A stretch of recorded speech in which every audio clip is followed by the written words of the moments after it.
Well, that's sort of a theme song. Maybe yes, maybe no. I don't know. I'm not really sure. I mean, it is, but what I mean is, I wasn't really sure how to proceed, and so I didn't know if every episode of All About Aesthetics, which this is,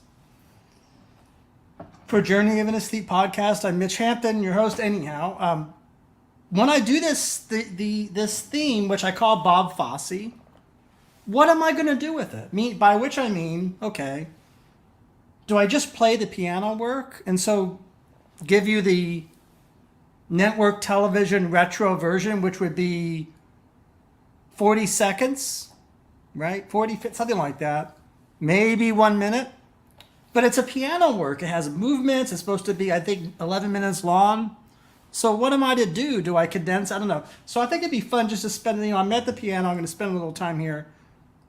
Maybe composing live right now. So let's see. So there's that different things you could do with the theme. So the idea is this,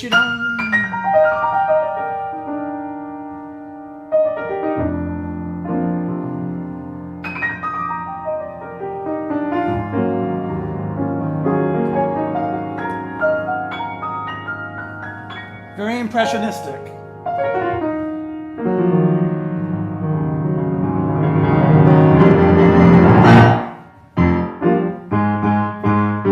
What's that from? Theater fans will know that's Chicago, Candor and Ebb. I mean, it's not literally the melody, but it's the it's the raw material that John Cannon and Fred Ebb wrote for Bob Fosse for that not the first thing I played, but that that's that's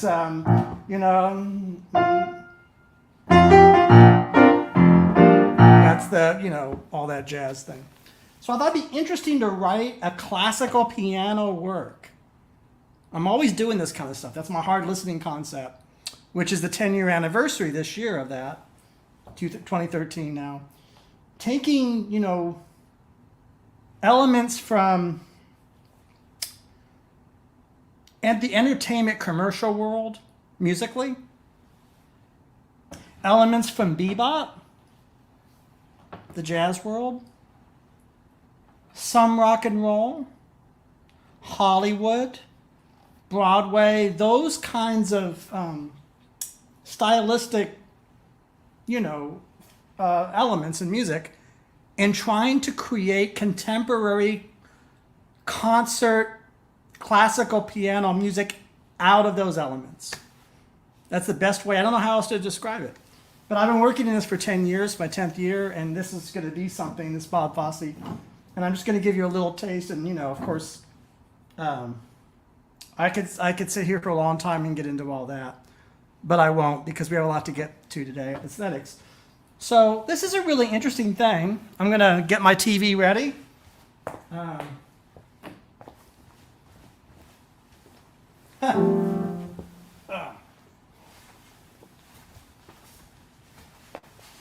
Let's see here.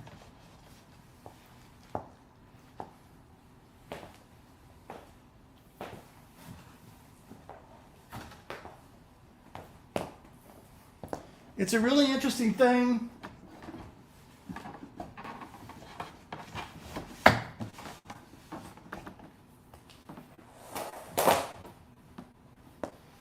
To be a human being at this moment in history. It's god awful, these things, they just, come on, let's go. There we go.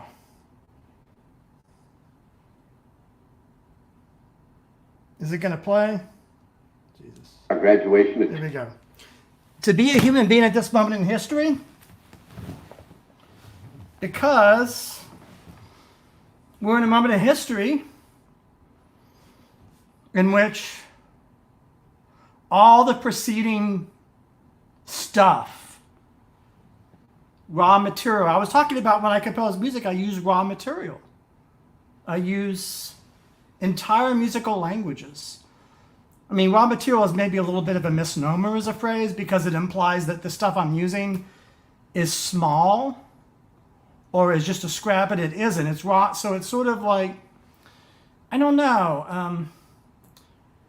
It's like raw materials, like clay. It's like, and I'm molding and creating composition, but the elements that I'm using are themselves entire universes.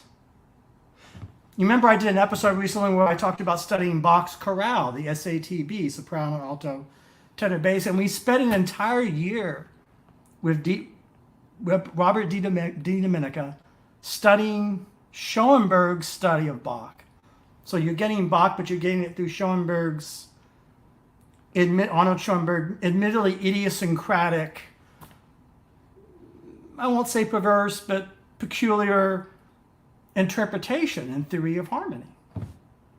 So you're getting two great minds. You're getting Bach and Schoenberg when you study that text. But the thing of it is, we did the entire year. So an entire year of just 4 voices. That could be like raw material if you wanted to write that way. You know. And so these are all aesthetic concerns, just like this strange TV show we're looking at here. So I thought it'd be interesting to talk a little bit about what I'm wearing, as I always do. So this is a suit in what we call a worsted fabric. It's a very, very lightweight form of that fabric that some people call bird's eye. And it's a weave. And it's an actual suit in that the coat or jacket matches the trouser. Look what we have here, though.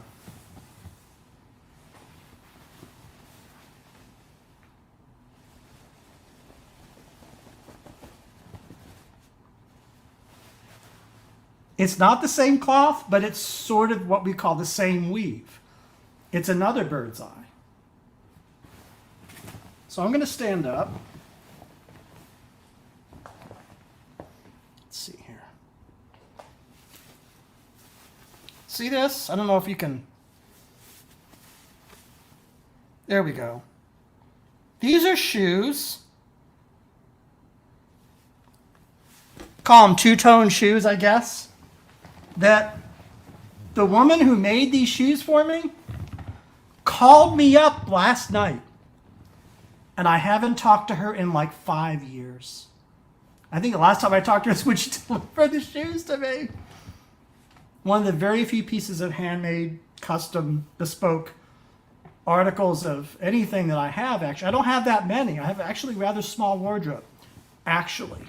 We could talk about that, how I make a tiny wardrobe look big. But this is one of the few things that's like made by hand by this woman, Jessie Moore. And Jessie Moore is having an exhibit, an art exhibit of her creations, boots and shoes, in North Carolina in a town called Penland. It's an hour away from Asheville, and they have a craft school there. I've never been there. Penland Gallery and Craft. And it's really beautiful. She said, Mitch, look at these boots. And so I'm trying to see if I can show. Again, this derailed my whole program because I had this whole thing planned of Howard Hawks and Marilyn Monroe and Price is Right and What's My Line and Gene Shrimpton and aesthetics and depiction. I had this whole thing in semi-con. And all that I put, even though I planned many weeks, I'm going to get to some of that in this episode, don't worry. But I had to see, you have to take things as they come. This is important too. So what do we got here? So, all right.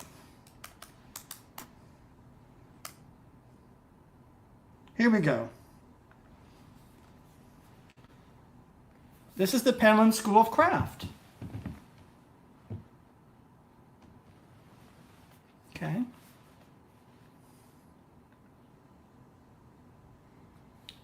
And this is Jessie Moore's shoes. I hope you can see these. Those are kind of formal black shoes. And there's some saying on there. There's like little sayings and writings and wanes. And we had a long conversation today, actually, about her relationship to Rene Magritte. And how one of these boots is inspired by her journey with Magritte. and she originally disliked Maigret, eventually came to understand the greatness of Maigret without finally even liking Maigret. It's complex. So actually her mind's sort of like mine, these important distinctions. Or as Isaiah Berlin says, one thing is not another thing. So what she meant by that is that she initially had some reservations or disagreement with Maigret. And then she started making shoes with wings on them. She came to Maigret. And then she also told me that she read Moby Dick finally after trying to read it 10 times, 11 times. So I only mentioned Jessie Moore because she's a shoemaker. She made these shoes, and we spontaneously started talking about what it is to like something or dislike something. What does it mean? Is it possible? Actually, I know it's possible. It's a real thing to not love something, maybe not even like something, but yet deeply, deeply respect it, which is a kind of a liking. And of course, if you're doing a show like mine, you're going to have all sorts of people on my show. All kinds of people doing all kinds of things. I can't be an expert on all of it. I can't love all of it. I would say all of it has value. And the question, of course, becomes, what makes it valuable? And its value, so value is an interesting thing. So value, if you break it down, there's so many kinds of value. So something can be valuable, because it's just simply well made and moves you. And I got to tell you, Maigret, not my favorite painter, but Maigret moves people and is well made. And is clever and is whimsical. And there's all this stuff in his imagination. And that stuff is in the painting. And so there we have it.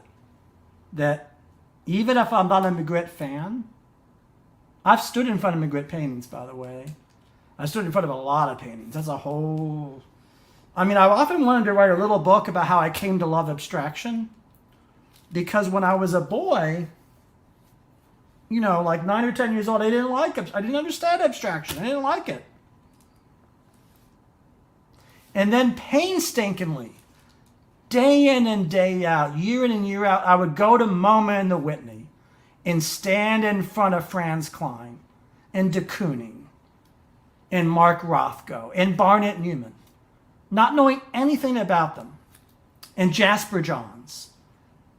And I put in the time staying in front of their work, and I eventually came to not only get it, but love it. Isn't that interesting? So that's just one example. I don't know. I don't know if this has to do with aesthetics or not. Maybe it does. I guess it does. But it certainly is not what I had planned to talk about today. I want to talk about, what's this? What's my line? Okay, so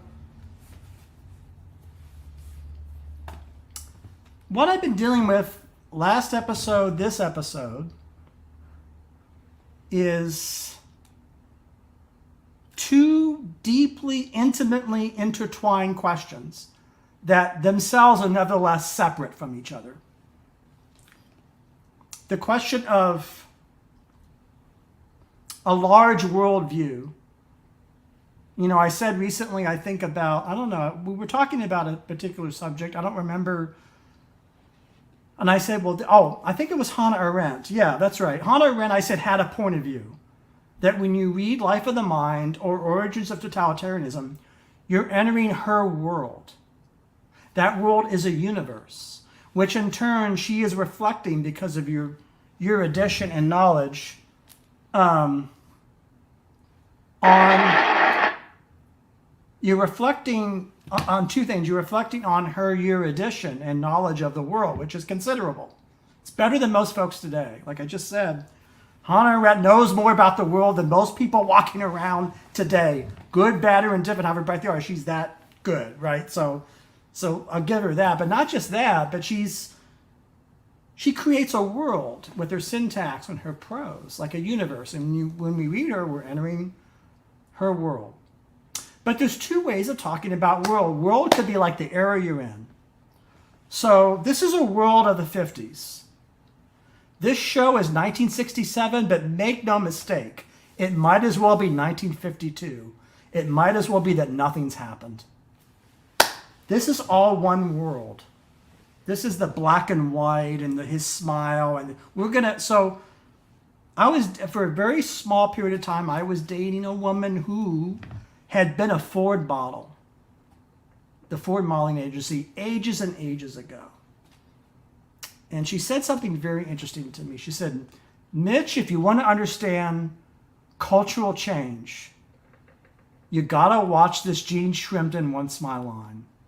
Because she said Gene Shrimpton is the future, was the future, by which she meant the following 40 years. Not just 67, but 77, 87, 97, 2007. Gene Shrimpton's in a way still relevant. She's still, in a way, and I'm trying to speak for somebody else, and again, my apologies, but the gist of it was she's still in a way relevant, whereas all these other Bennett Cerf and these Henry Morgan, Jack Jones, even great singer. Love Jack Jones is a great pop jazz singer, but even he too is less relevant or of the past. So, and she says, if you look at Gene Shrimpton's, Gene Shrimpton was a supermodel, kind of a supermodel of the 60s and 70s, and hung out with David Bailey, and Richard Avedon and sort of that world. And so you're seeing in this episode, my friend said, you're seeing the clash of the past and the future. And since I was born in 1967, we're looking at things that were made during the year of my birth. Because it's interesting. And, that's kind of... So let me try to see here what we can talk about here. Prepare you.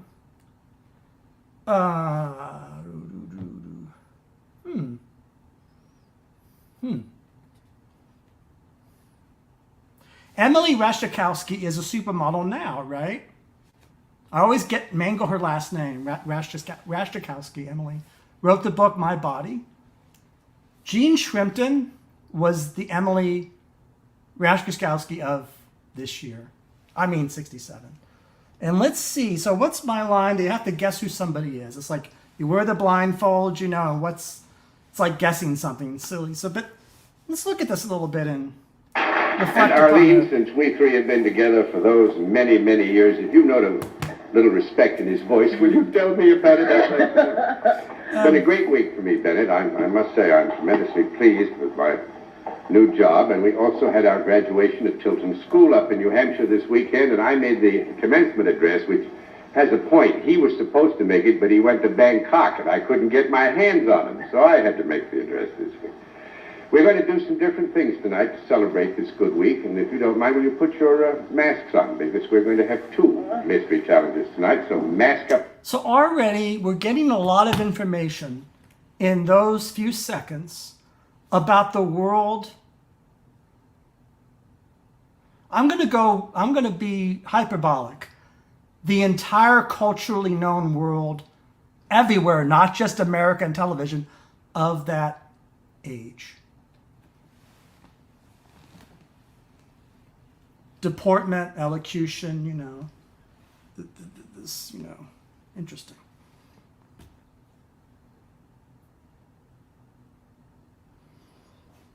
That's a world. And it's interesting that all these four tastemakers, they would have been thought leaders, actually, of that era.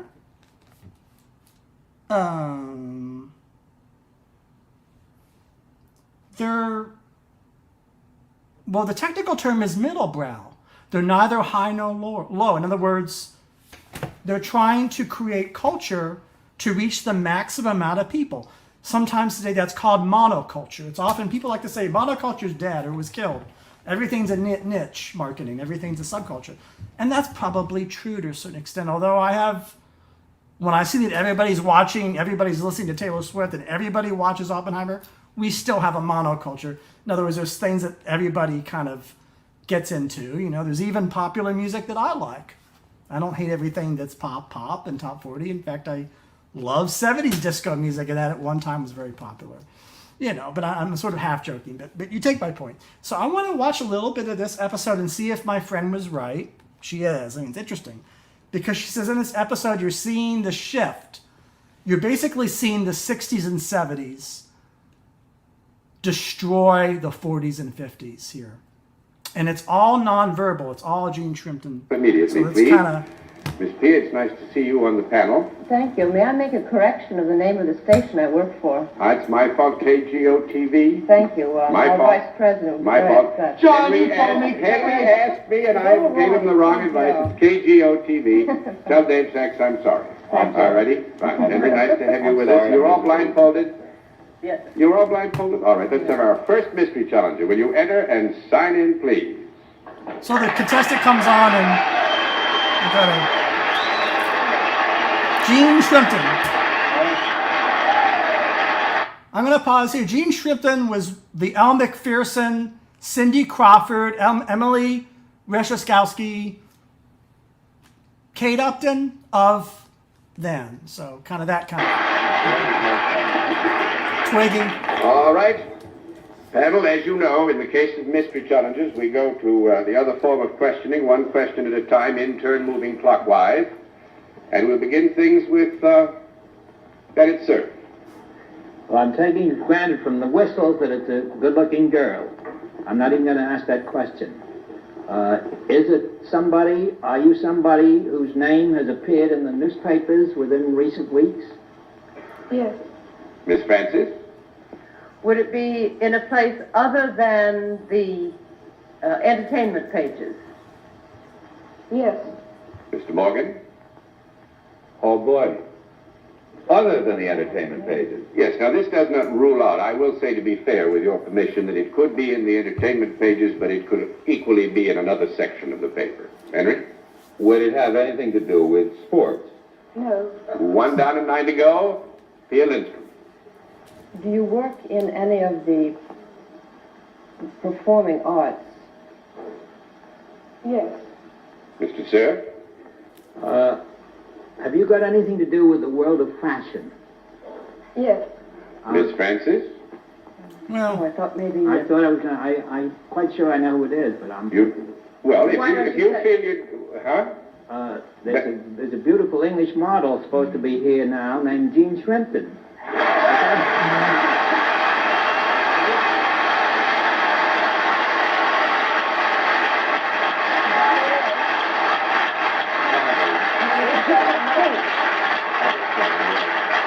Very good. I'm sorry about this, Miss Jean. Bennett does his homework, you know. Yeah. That's his trouble. Actually, Miss Jean, we could say, with respect... so they're making inside jokes that you would have to know who these... It's gonna move it. That you have to know who these people are to get that Bennett served as a brain, an intellectual, all this kind of stuff. And they even make a joke about Twiggy, like, things that would never be acceptable today. One of, I think it's Jack Jones or somebody says, boy, I sure like you better than Twiggy because Twiggy's too skinny and all this kind of stuff. And from my vantage point is studying all this stuff and knowing about all these women and models. I love all of them because it's like, well, what Varushka? I mean, I'm interested in all this stuff. And so that, again, I have a kind of encyclopedic kind of sensibility, and I think they're all interesting. But we want to see wait here, trying to make clear. Or, well, I guess that's the wrong way to put it. How many covers have you been on? Have you ever tried to keep This count is what of they them? talk. No, I don't know for sure. Quite a lot. Quite a lot? Yes. Well, that's very modest. I think it's nice to note there's a great deal more of Miss Shrimpton than there was of Miss Twiggy when she was out here. And it's all to the good, too. Not difficult, though, is it? Well, I must say we hope you're enjoying this visit. You've been to the United States before. Oh, yes, quite beautiful. Hope you're enjoying this visit, and congratulations on the beginning of a movie career, and we hope that it takes you right up to the top and you become one of the bright stars. Thanks a lot for joining us. Okay. What do we got here? What are we doing? What are we doing? We got to get away from. That's good enough. It's not going to only. So Peter F., thank you for coming.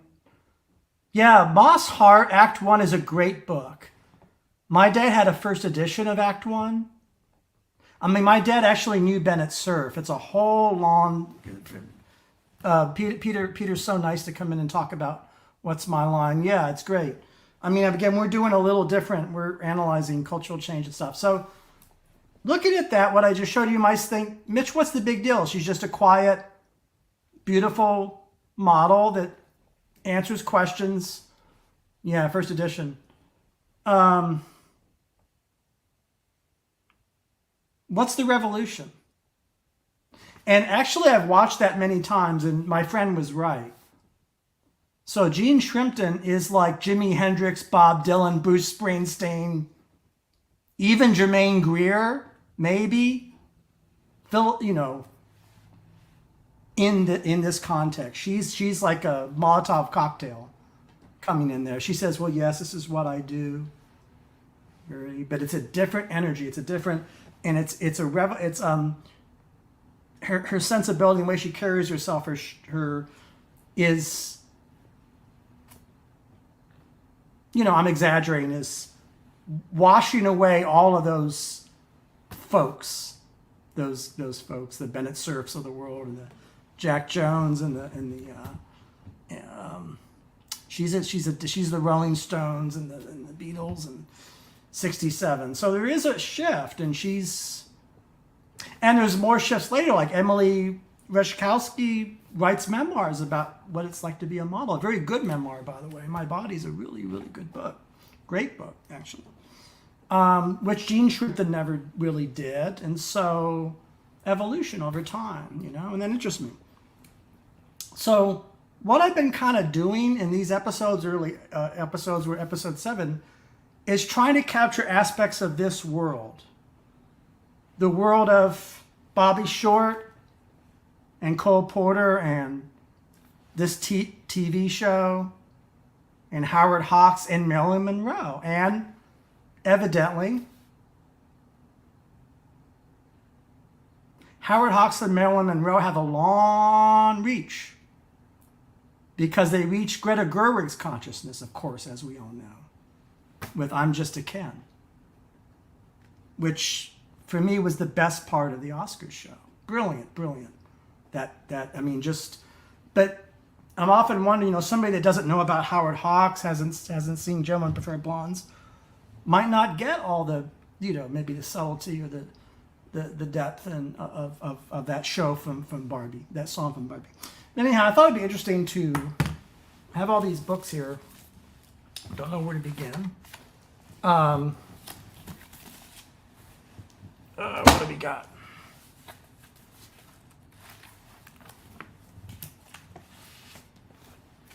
Okay.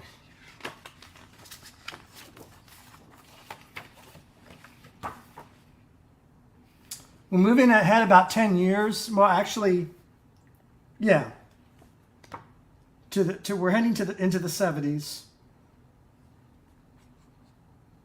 And I thought it would be really fun to read a candid account of one of the creative artists of this era, this world. Jules Stein. I don't know. Because he wrote Gentlemen Prefer Blondes. He wrote Diamonds Are a Girl's Best Friend. I mean, he wrote, songs for this big movie that made Marilyn Monroe so famous, and which inspired an Oscar-winning, this year, Ryan Gosling and Greta Gerwig. So, see, this is interesting. So there's artistic continuity. And so, there's also the Madonna did it with Material Girl, same thing. But anyhow, it'd be interesting to see what, I have to get out my glasses and, there's so much to talk about. I don't know. So Jules Stein wrote Bells Are Ringing for Judy Holliday. He wrote so many movies and shows.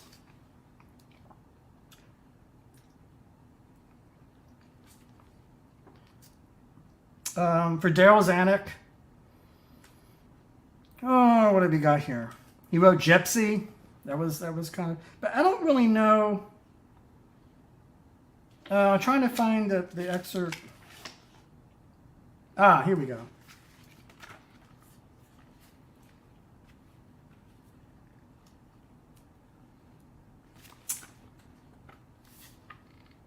All right. Drum roll.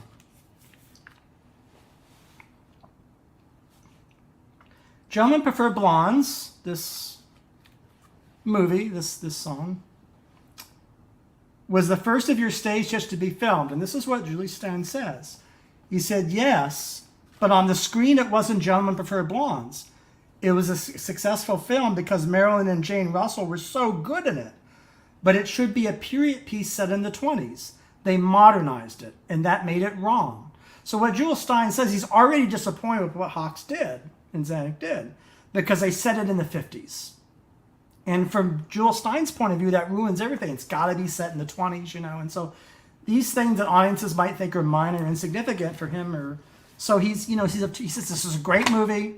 Howard Hawks is a great director. Jane Russell and Marilyn Monroe are terrific in it. Good songs that I wrote, if I should say so myself. He would say, but they ruined this one thing. So it's very complex when a work of art is made. Just like I said, somebody that's never heard of Marilyn Monroe and never seen Gentlemen Prefer Blondes will miss a lot of the I'm Just a Ken song. They will. They will not get, I mean, they can still enjoy it, but they'll miss a lot of the references and things. And also, you know, it's one example. But in this case, you know, Jules Stein is, you know, he's like, well, they ruined it. Why did they have to set it in the 50s? It's a little bit like the 70s, like much like the 50s and the 70s, they made everything 70s. So they had to, but anyhow, I just wanted to talk to you on. Marilyn Monroe was a very dear friend of mine. I coached her in all of her songs for the film. She was very fond of me.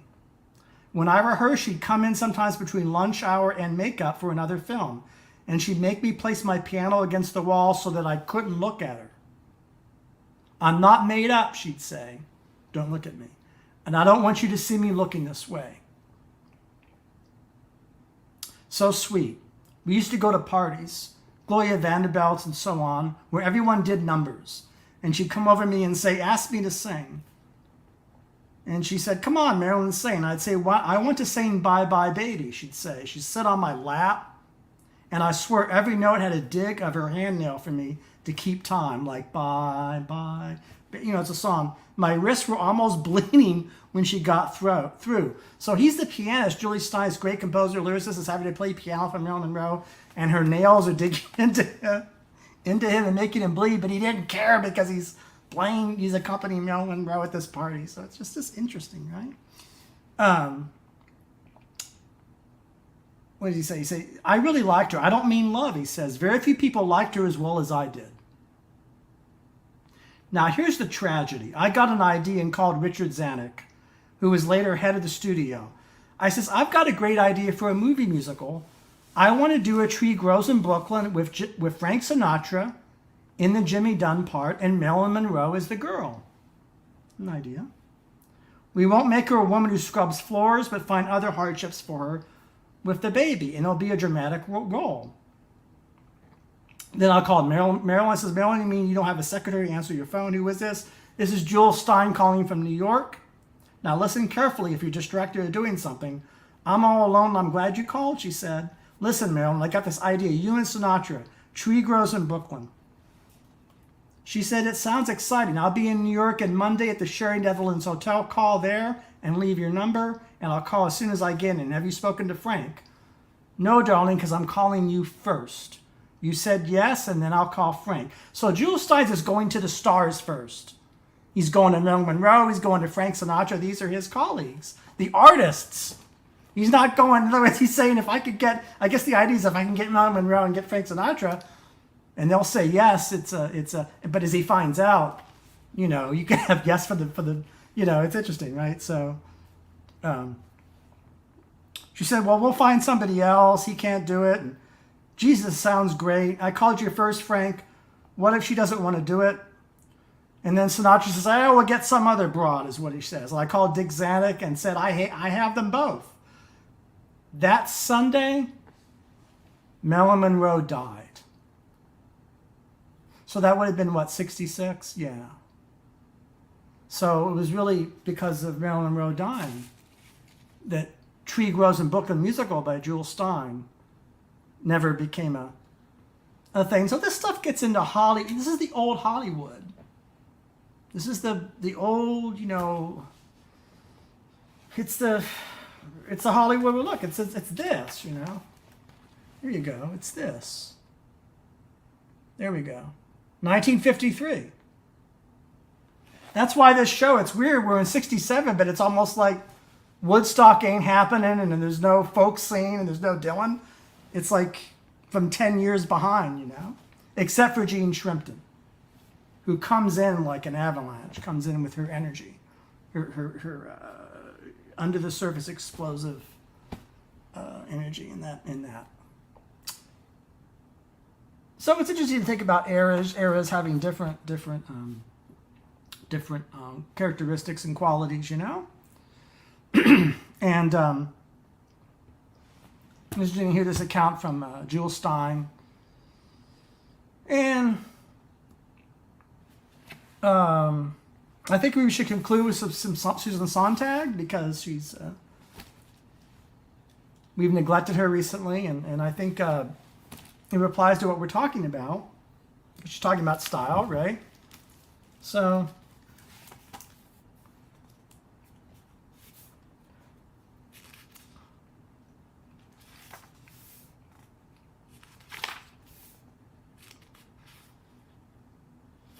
here she says, the work of art, so far as we give ourselves to it, exercises a total or absolute claim on us.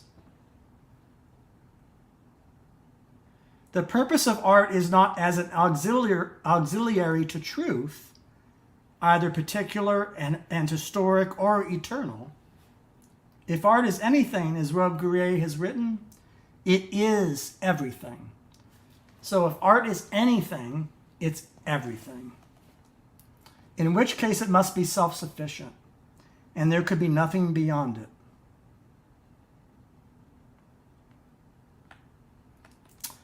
This position is easily caricatured, for we live in the world, and it is in the world that objects of art are made and enjoyed.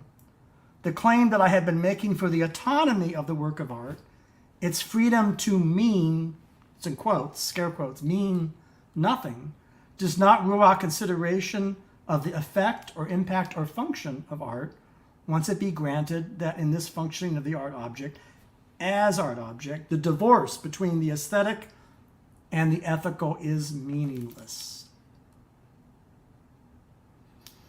I have several times applied to the work of art the metaphor of a mode of nourishment.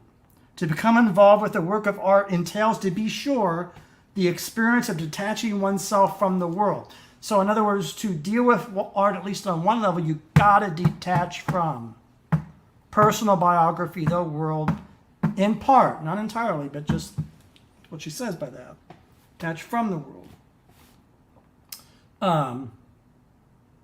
But the work of art itself is also a vibrant, magical, and exemplary object which returns us to the world in some way more open and enriched. So it's like a two-step. It's like you forget yourself, your ego, your own parochial, provincial interests, And then maybe they'll come back in later. You return to those interests, maybe.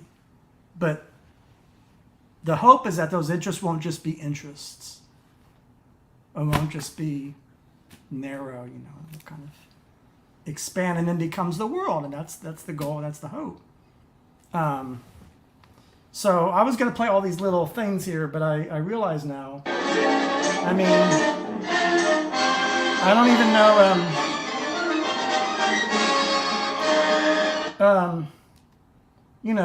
But I prefer a man because who lives and gives expensive joy. A kiss of the hand may be quite continental, but diamonds are a girl's best friend. A kiss may be grand, but that won't pay the rental on your humble flat, or help you at the automat. Men will call. So she says that the lyrics are, "It won't help you at the automat." You know, this kind of. I mean, you got Madonna's interpretation. But I'm going to turn this TV off. You get the picture. If you know Barbie, you know Greta Gerwig's. It's really complex what she does because it's not parody. It's deep respect and love for Howard Hawks' film. See, that's what I like. You know, in other words, I can see so many artists that don't like musicals or are really clueless about Marilyn Monroe, and what they would have done would have been terrible. So she's making jokes about male ego, of course. I'm just a Ken, and you know, topical things about that. But it's just it's so well done because it's that combination of her knowledge of those films and everything, and also wanting to say something about being a man or a woman or trans or having an identity or being a human today. And I applaud her for doing that, how she does it in that song. It's also great to see musical numbers like that someone did that. No one really does it that much, and you know.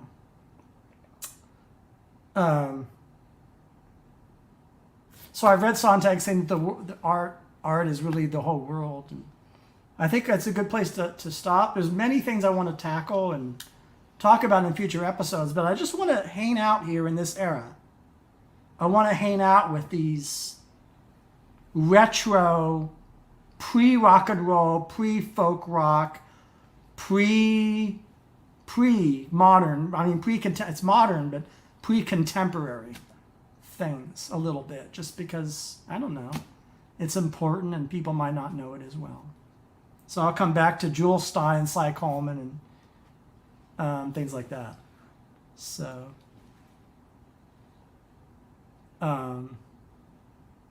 so thank you, and we will continue talking about old Hollywood. We're gonna. I won't spend forever here. I promise. I'll get to some more contemporary things. Well, I did in this episode. I talked about a song from the movie Barbie. You can't get more topical than that. But that film is interested in this stuff a little bit, doing something with it. So thank you. Have a great weekend, whatever you celebrate, and we're gonna next commence with Hannah Arendt's Life of the Mind, Thinking. So see you then.